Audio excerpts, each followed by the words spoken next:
I'm 85 years old. Was born 1931 in the middle of the Depression, and pretty tough times in the United States at that time. Do you hear it all right? Yeah, you hear all right? It's interesting that in my memory bank, I remember very much when Hitler invaded Poland, and then, of course, December 7th, 1941, we all remember. I was just a kid, 10 years old, didn't think, what's this? How's it going to affect me?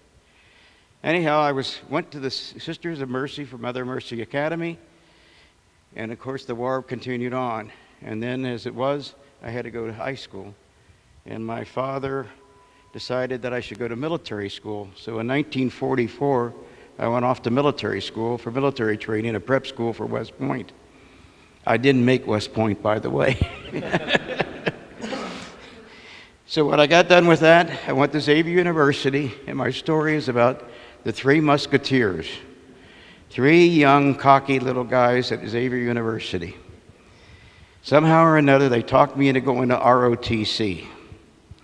You know, you make $30 a month extra. This is really good. You ought to go to that, and you get to travel a little bit. Well, the names of the three people were George Jacobs, Bill Johanningman, and Gus Juengling, three J's. So lo and behold, we get assigned to the 82nd Airborne in 1950, and we thought, man, this is great. Duke University's around there. Myrtle Beach is around there. There's lots of girls. We got it made. Boy, this is great. What happened that Jacobs, Johanningman, and Juengling were on KP duty on June 25th, 1950. All I remember, that's the day the Korean War started. We asked, what the hell is Korea? We know Japan and China, but what is Korea? Where is it? We didn't even know anything. To make a long story short, they intensified our training.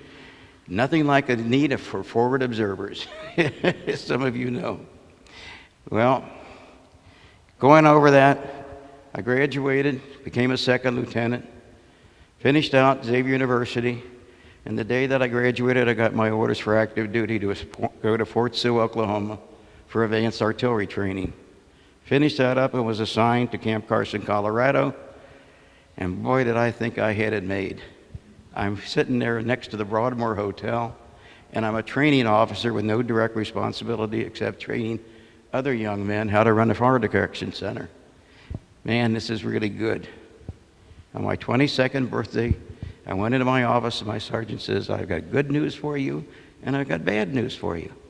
Sergeant, give me the good news. He says, you're on leave. What's the bad news? You're going to FECOM immediately.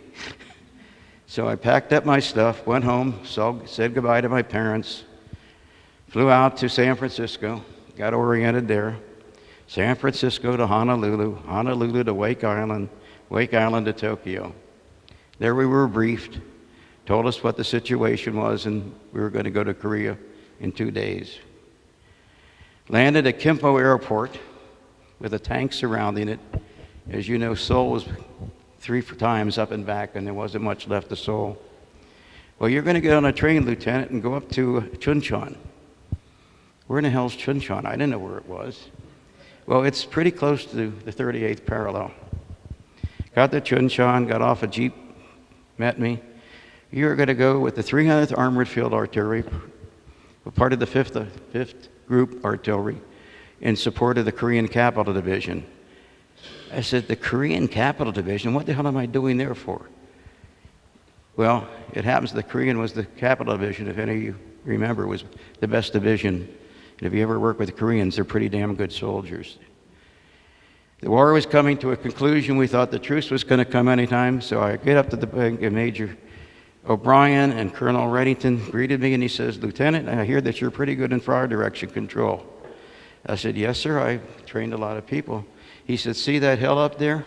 Get your ass up on top of that hill. You're in fire direction control. Let's see how good you learned it. To make a long story short, the Chinese, as you know, are trying to push us back below the 38th parallel. We didn't stay up there on that hill too long. The fighting was rather intense. We had lots of casualties. I was ordered off the hill to come back down, and we were going to retreat. And the retreating included destroying all the things that we had in our area. We were getting a lot of casualties, got an incoming fire.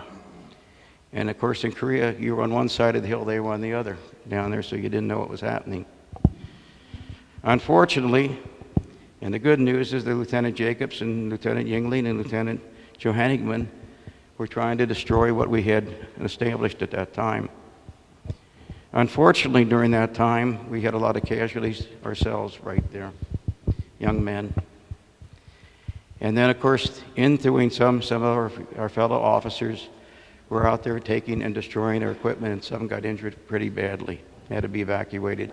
Helicopters were a little different, guys, in the Korean War. You were on the outside of when they came in, and you put like in a coffin and lift it off, and they weren't very good. One of our friends, Lieutenant Johanneman, was severely injured, burned over 80% of his body. He was caught in a bunker. A number of wonderful sergeants were there and helped him get out of the bunker and get onto the thing and survived. When he left, we reestablished ourselves, and Lieutenant Jacobs and myself thought, well, we'll see what happens. And guess what? We had lost a lot of lieutenants, and Lieutenant Jacobs and Lieutenant Juengling were the two last officers up on the next hill before the Chinese made their last final attack. He was on the hill next to me. It was such an irony that we had started on KP duty in 1950 here, and we're in 1953. The two guys at the furthest north and south, we were in North Korea. It's kind of ironic. Well, the war ended. My job in Korea, then I turned because I was a pilot, a trained pilot. I got off the hill and went to the air section to be an air observer. Since I'd been a forward observer, I knew a little bit about tracking things. I had a very nice time doing that. Plus, I did a little teaching in accounting, and I helped some of the Korean people re-establish their lives. Fortunately, I had 2 or 3 R&Rs to Japan, and at 22 years old, that was very nice to go to Japan, as some of you know. So I had experience dealing with the Japanese and the Koreans. Finally, my time came back to the United States. Never was I so happy to get on that ship with 4,000 other guys who were heading back home. Came into San Francisco. You all came back in New York, and going under that Golden Gate Bridge was the greatest day of my life. I was home. I never wanted to see Asia again. Now, how we were treated. The people from the World War II were heroes, and they should have been heroes. When we came home, the attitude was, where you been? You've been around Asia and seen things? What do? I went to my grandfather's house, and this is the one thing that always killed me. He didn't say, hi, I'm glad you made it back. He said, you going to go to work tomorrow in the plant? I didn't talk to him for 3 months. Probably the saddest day of my life. Fortunately, Lieutenant Jacobs came home, Lieutenant Johanneman came home. One became an insurance man. Lieutenant Johanneman went back to his fish farm, and I went into the food business. Now, how does this all affect? Nobody cared about us. They didn't criticize us. Not like you going to Vietnam when you got criticized. But nobody talked about Korea. It was like a thing never happened in your life, the 4 years you spent. And we never talked about it. We never talked to our family about it. So an irony.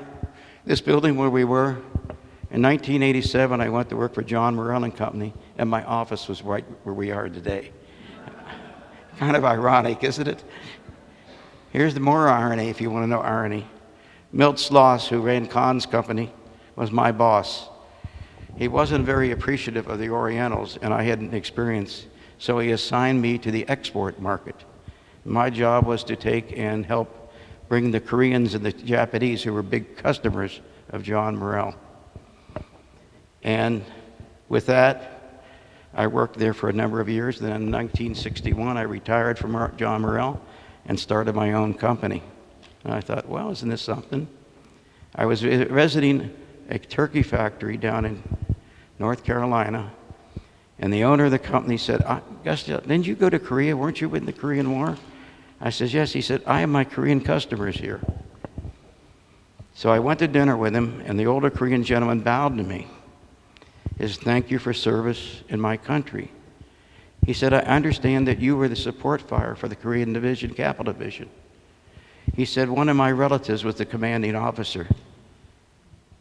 I've sold a hell of a lot of wieners made in Cincinnati in Korea.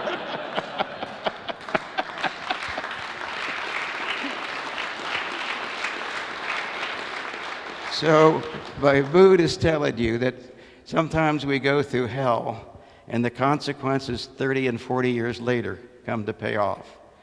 So I just tell you, some of what you experiences that you all have experienced, there may be some good come of it as it was in my life. And I thank you for the opportunity to tell you about the three musketeers, Lieutenant Jacobs, Lieutenant Johanneman, and Lieutenant Juengling, who ended up and survived the Korean War. We were together when the war started, and with again, the war ended. Thank you.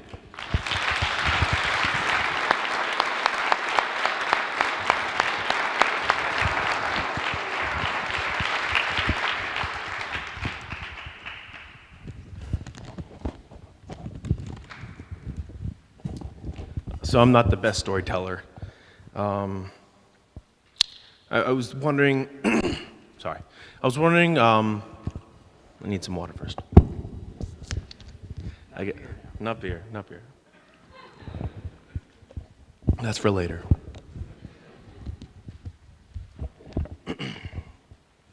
I was wondering what story to tell, and a friend of mine, his name's Eric Williams. I met him at AIT, which is Advanced Individual Training, in June of 2007. We both had last names beginning with the last letters of the alphabet, so we were put in the same bay together. He was quiet and funny, but determined. He was an EMT back when he lived in California, and he joined the Army. We were friendly with each other. There were about 88 of us, but you end up with your own clique of friends, and eventually AIT ended, we went our own way. I went to Alaska, and he went to Germany to become a flight medic. Deployed several times to Iraq and Afghanistan. I ran into him once on my first deployment to Iraq, and it was good to see an old friend. Not that we were super close in AIT, but it's like, hey, remember the one time the dude pooped his pants on the rifle range? Like, oh yeah, it was just good to relive like old memories. It wasn't me, by the way. It wasn't me.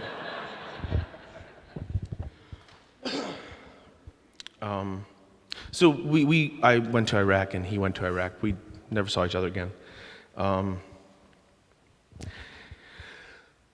Sorry. 5 years later, I learned that he had been killed in action and kept a blog. I got to read several of the stories. But I decided, other than telling my story, I want to tell his story. It was his last blog post. 6 days later, on July 23rd, he was in a tent on his way home from Afghanistan when a mortar round landed inside of his tent and failed to detonate. Without hesitation and with no regard to his personal safety, he threw himself upon the projectile as it detonated, shielding his brothers from the blast and saving 7 men. And this is his last blog post. Need some more water.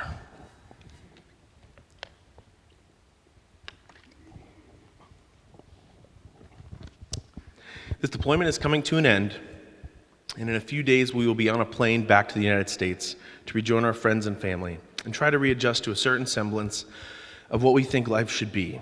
The truth is, everything has changed. We collectively have changed. We have changed as people, as an army, as citizens of the United States.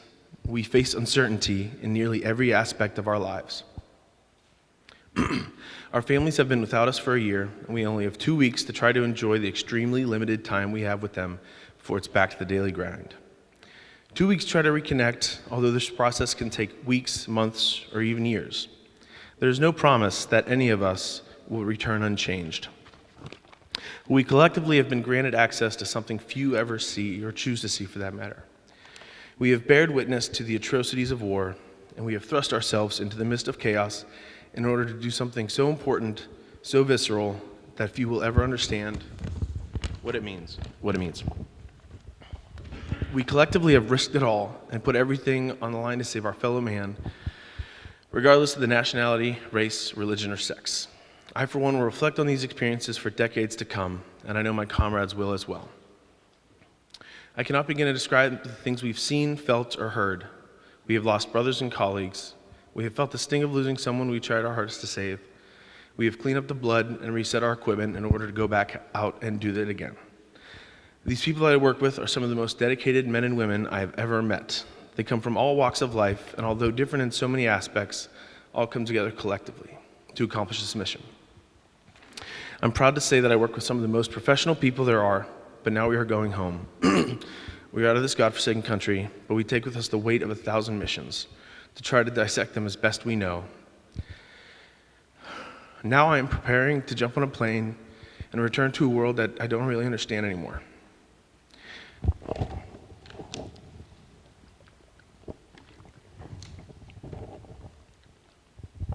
When I was younger, I used to think I had it all figured out.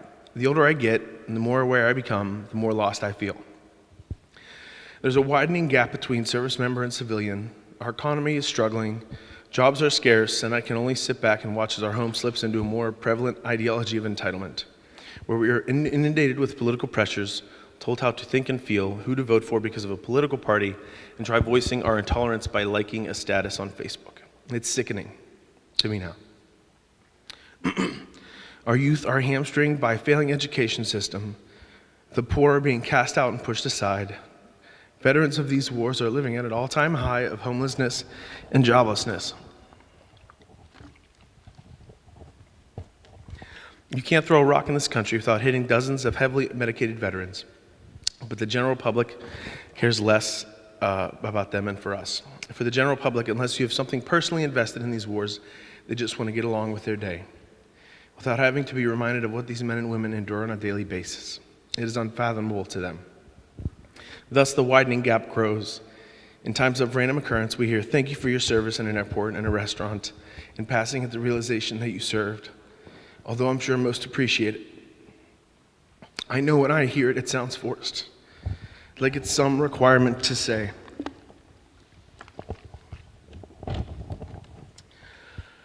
It's become trite and cliche, and it just feels fake. I'm sorry if this hits a little too close to home for some of you reading this, but I'm just tired of trying to appease everyone I come across.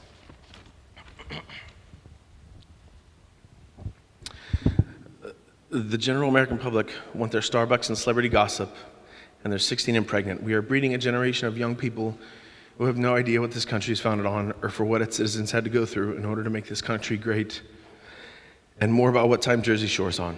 We are losing and we are struggling, not in some great sense of the word, as though every generation has had a struggle. We are just losing ground on what we thought was right, what we thought life was supposed to be, and we are coming pissed off. It seems that the more time passes by and the longer I'm away from the U.S., the angrier I become. We cannot live in a world where we hold on to the ideals that bitching solves anything, where we believe that the things will be taken care of for us. If you want something done, go out and get it done, period. This is his closing. So in closing, while in reading this, you might think I've become some angry, disillusioned man, someone who sees things so much differently than the average citizen. Well, maybe you're right. But I can only hope that things someday will change. As for our accomplishments here in Afghanistan, I'd do it again in a heartbeat. I will forever hold these experiences close. It's hard for me to read some of that because I believe some of that when I was deployed. Sorry.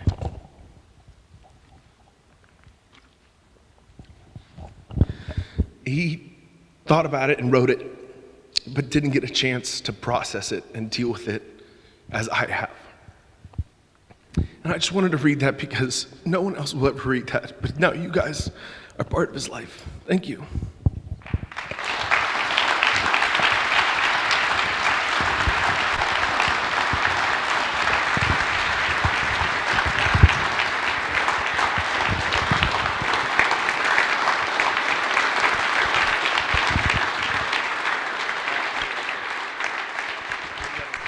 Thank you, gentlemen, very much, and amen.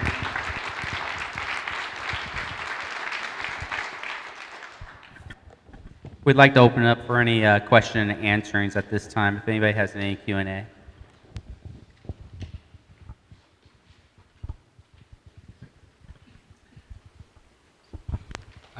Thank you for sharing that with us.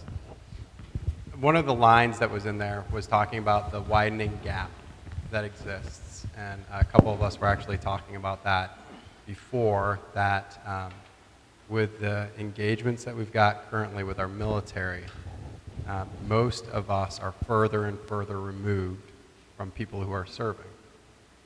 It's not as in World War II or in other eras. So that widening gap that's occurring, as a civilian, what can we do to help close that gap? Because saying thank you for our service may feel forced to you, but it's because we know it falls willfully short, but we sometimes don't know what else to say. And so what can be done, or what is the right approach to help to close that gap? I don't know. I think part of it would be engaging veterans and talking to them more and closer, sorry. Engaging veterans more, talking to them, asking about their experiences if they feel comfortable. If not, understanding that they're working through stuff. I think as we draw down too, it's not something that can not necessarily be worked on, but I mean, fewer people are in wars, or they're veterans. I'd like to think that changes with the VA and like more help for veterans and programs like this. I would have never have told the story ever, but I'm glad that you guys have helped me. So, thank you.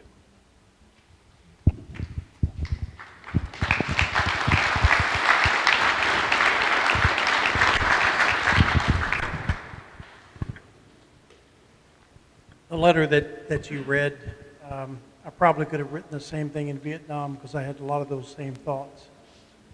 And it was even worse for me, and this isn't part of my presentation tonight, but when I came back from Vietnam, we had just finished the Tet Offensive, the Army and the Marines.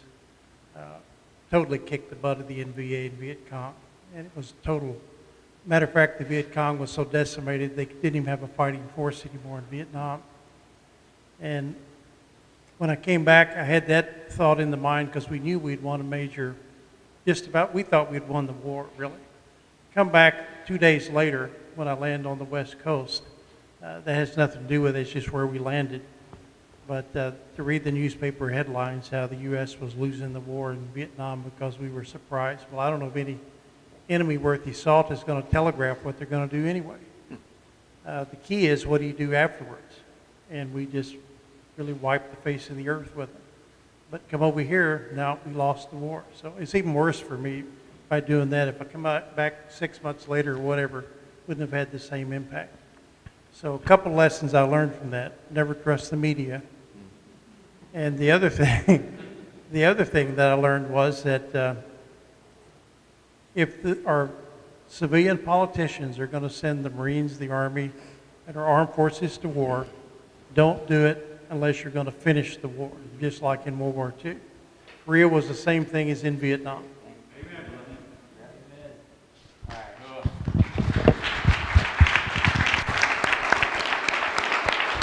Henry had a final question. We'll let him finish that.